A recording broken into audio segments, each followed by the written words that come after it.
Au cœur du lycée professionnel de Thiers, en région parisienne, une exposition a invité les visiteurs à découvrir une richesse culturelle venue des 5 continents. L'association franco-kabyle et berbère de Villepinte a présenté à cette occasion un stand qui a mis en valeur le patrimoine kabyle. À travers des robes traditionnelles, des bijoux, des poteries, des assiettes décorées, des carafes et de nombreux objets du quotidien, c'est toute une histoire qui se raconte.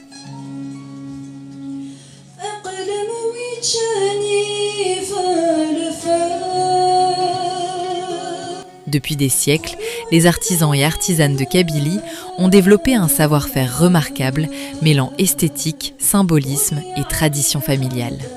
Chaque objet possède une fonction pratique, mais aussi une valeur culturelle.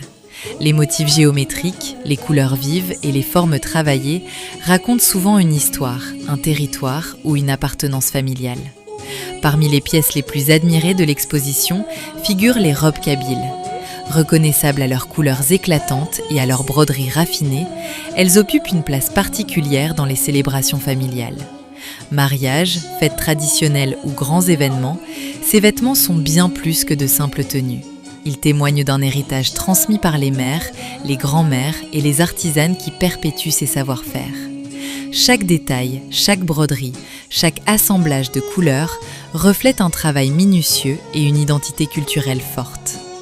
Les bijoux kabyles constituent eux aussi un élément emblématique de cette culture.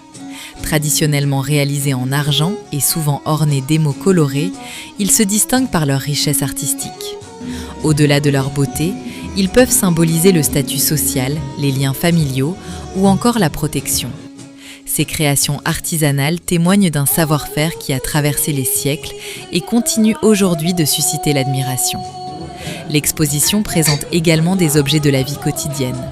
Poteries, vaisselle décorée, carafes et ustensiles rappellent l'importance de l'artisanat dans la vie des familles kabyles. Derrière chacun de ces objets se cachent des gestes anciens, répétés pendant des générations. Ils illustrent le lien étroit entre l'art, la vie domestique et les traditions locales. Pour mieux comprendre la signification de ces objets et l'importance de leur transmission, nous avons rencontré Meriama Zeglash. Derrière cette exposition se trouve aussi l'engagement d'une femme passionnée. Originaire de Haït Warlis, dans la vallée de la Soumam, elle entretient un lien profond avec sa région natale et avec les artisans qui perpétuent encore aujourd'hui les savoir-faire traditionnels kabyles. Une partie des objets présentés provient directement de ces artisans, auprès desquels elle se fournit régulièrement afin de soutenir leur travail et de contribuer à la transmission de cet héritage culturel. Je les ai ramenés Guthmour, à chaque fois de voilà. Je les ai ramenés Guthmour en Kabylie. Mais sa démarche ne s'arrête pas là. Au fil des années, elle a également parcouru des brocantes et des marchés d'occasion pour retrouver des pièces anciennes parfois oubliées. Des objets qui risquaient de disparaître dans un grenier, une cave ou un débarras. Il y a des choses aussi que je récupère dans les brocantes. Parce que je trouve, je les récupère à n'importe quel prix. Je récupère. Des témoins silencieux d'une histoire familiale et collective. Pour elle, chaque robe, chaque bijou, chaque poterie sauvée de l'oubli représente une partie de la mémoire kabyle qu'il est essentiel de préserver.